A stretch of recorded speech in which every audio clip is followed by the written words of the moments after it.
जय हिंद दोस्तों। आज हम लोग पढ़ेंगे कक्षा 10 का मैथ लेसन नंबर 2 जिसका नाम है बहुपद। आज हम लोग पढ़ने वाले हैं बहुपद।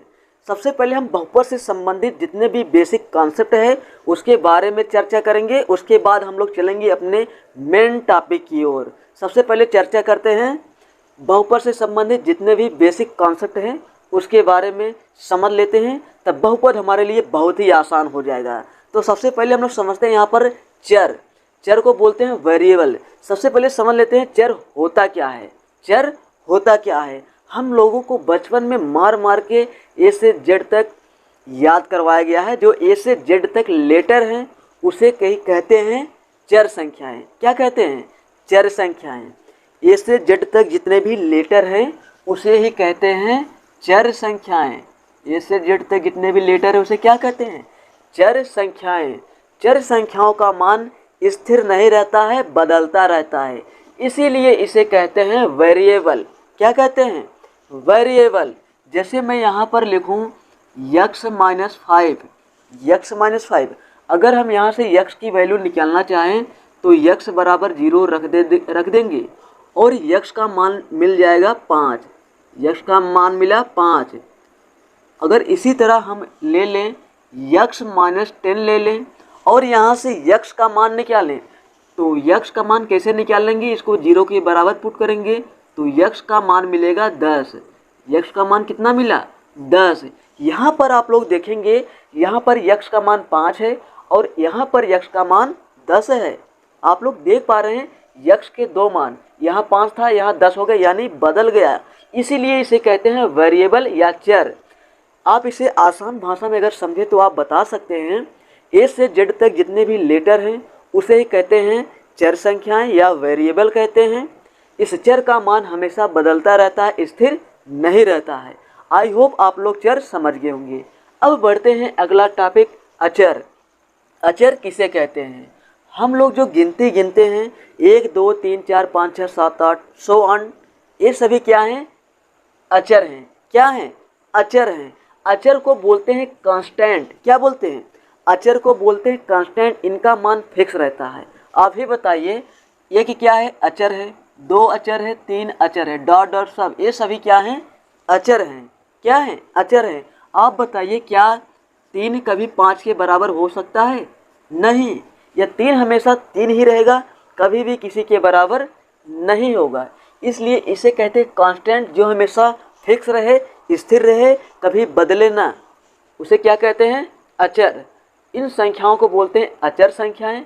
और ऊपर जो बदल रहा है ए से जेड तक जो अक्षर हैं उसे कहते हैं चर, जो हमेशा बदलता रहता है, उसे कहते हैं वेरिएबल। जैसे यहाँ पर एग्जाम्पल के आधार पर हमने बता दिया।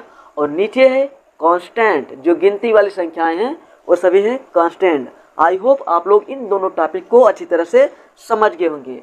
अब आते हैं व्यंजक की ओर। किसकी तरफ? व्यंजक की ओर। चलिए समझते हैं व्यंजक क्या होता है। जब चर संख्या और अचर संख्या या इनके समूह को मौलिक गणितीय संक्रियाओं के चिन्हों के रूप में लिखा जाता है, तब उसके बाद जो प्राप्त होता है उसे कहते हैं व्यंजक। जैसे यहाँ पर मैं लिख दूँ यक्स। यक्स क्या है? यह व्यंजक है।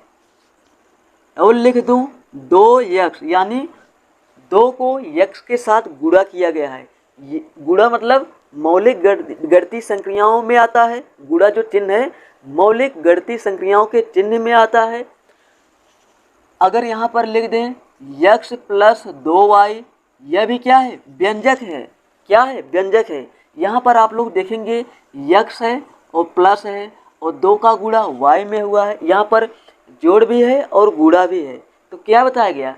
जब चर संख्या और अचर संख्या को मौलिक गणितीय संक्रियाओं के चिन्हों के रूप में लिखा जाता है तब उसे कहते हैं व्यंजक। इस तरह कुछ भी दिख जाए आप उसे कहेंगे व्यंजक। यह भी व्यंजक है। x + 3y व्यंजक है। x² + bx + c, यह भी क्या है? व्यंजक है।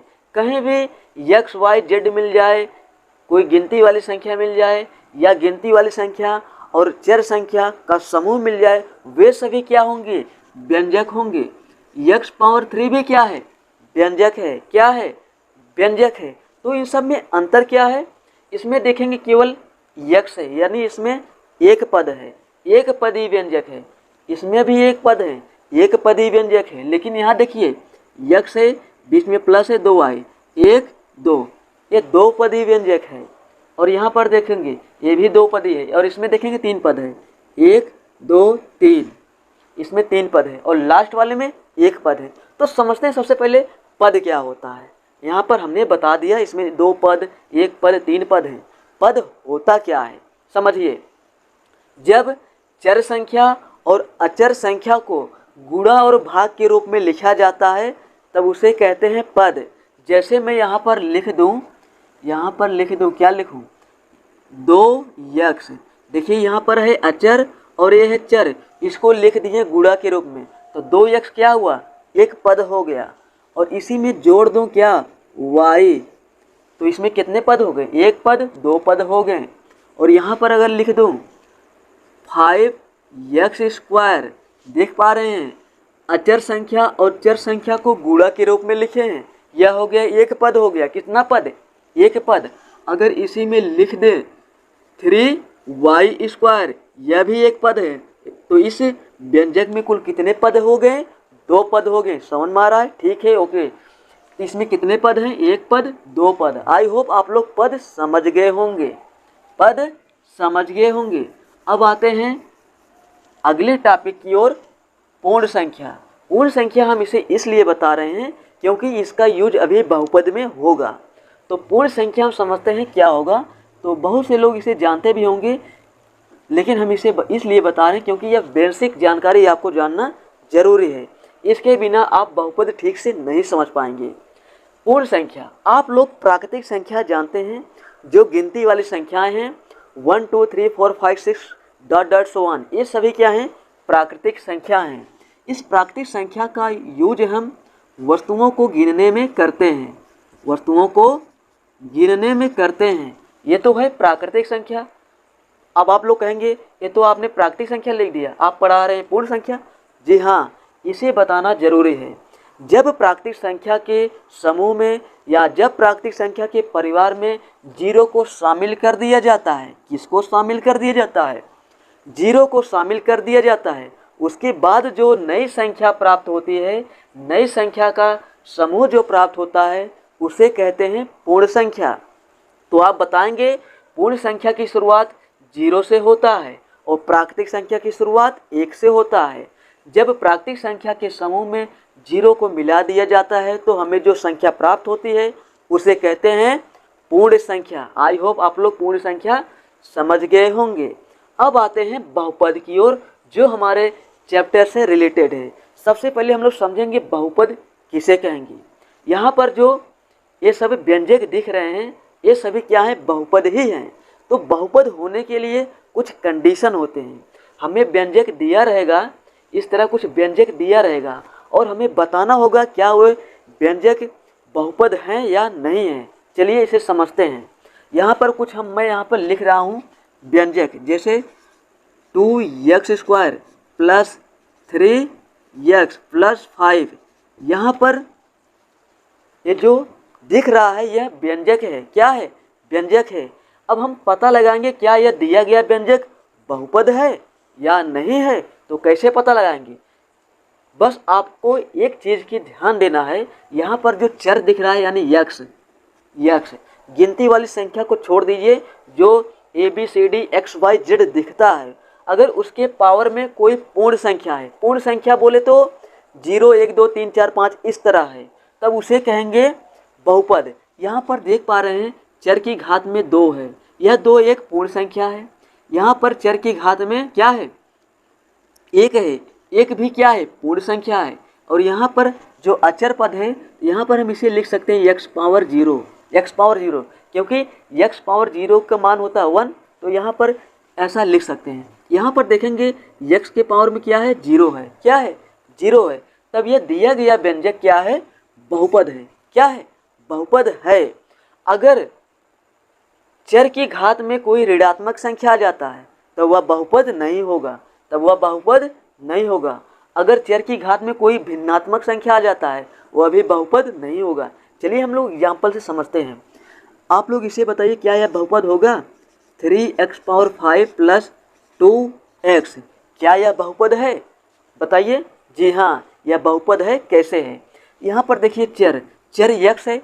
यक्स की पावर में क्या पूर्ण संख्या है? पूर्ण मतलब दशमलव नहीं होना चाहिए, ऋणात्मक नहीं होना चाहिए और बटे में नहीं होना चाहिए, पूरा पूरा होना चाहिए। 1 2 3 4 5 6 7 ऐसा होना चाहिए, पूरा पूरा।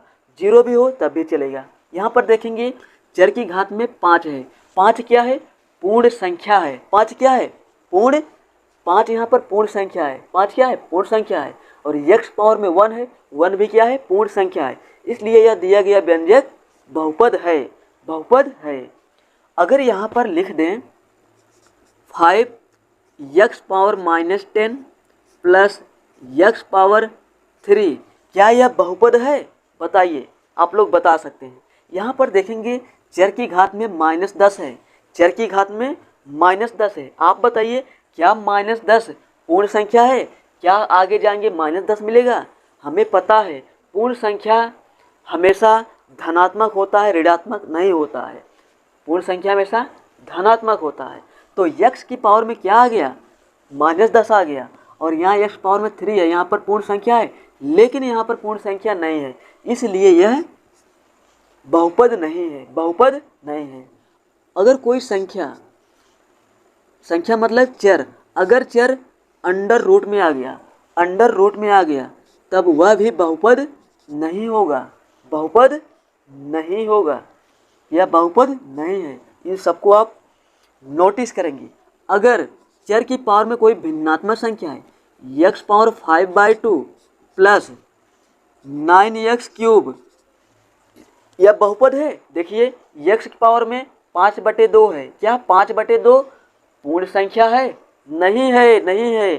तब यह बहुपद नहीं होगा। यह बहुपद नहीं होगा। और ये बताइए, क्या यह बहुपद होगा? इसको नंबर नाम दे देते हैं। ये पहला है, दूसरा, तीसरा, चौथा, पाँचवा। अब छठवां एग्जाम्पल देखिए। अगर यहाँ पर लिख दें 5/x⁻³ प्लस 7x⁴, क्या यह बहुपद है? बताइए। एक बात और, ये जो चर संख्या होता है यह हमेशा ऊपर होना चाहिए, नीचे नहीं होना चाहिए, बटे में नहीं होना चाहिए। जब इसे हम ऊपर ले जाएंगे, अभी नीचे तो दिख रहा है यक्स पावर में क्या है? पूर्ण संख्या है। 3 पूर्ण संख्या है और यक्स पावर में 4 पूर्ण संख्या है। आप बता देंगे हाँ ये तो पूर्ण संख्या है, लेकिन आप ध्यान देंगे ये जो यक्स वाला पद है यह हमेशा ऊपर होना चाहिए। ऊपर होना चाहिए, नीचे नहीं होना चाहिए। जब यह ऊपर जाएगा क्या बन जाएगा? 5x⁻³ plus 7x⁴। तो देख पा रहे हैं यक्स पावर में -3 आ गया। -3 कोई पूर्ण संख्या नहीं है, इसलिए यह बहुपद नहीं है। आई होप आप लोग इसे समझ गए होंगे। अब हम लोग चलते हैं कुछ और इसके बारे में समझते हैं। पद तो हमने बता दिया, पद हमने बता दिया, पद बता दिया। पद मतलब होता है जब अचर और चर को गुणा के रूप में लिख दिया जाता है तो पद बन जाता है। तो अचर और चर एक पद हो गया, अचर और चर एक पद हो गया, यानी इसमें 2 पद हैं। किसमें पद? इसमें कितने पद हैं? 2 पद हैं। अचर और चर का गुणनफल एक पद, यहाँ पर 1 है। अचर और चर का गुणनफल एक पद बन गया। तो यहाँ पर 2 पद, यहाँ पर 2 पद, यहाँ पर 2 पद, यहाँ पर भी 2 पद, इसमें भी 2 पद, सब में 2 पद, सब में 2 पद हैं। कितने पद? 2 पद। अगर यहाँ पर ऐसे लिख दें, कैसे लिखें?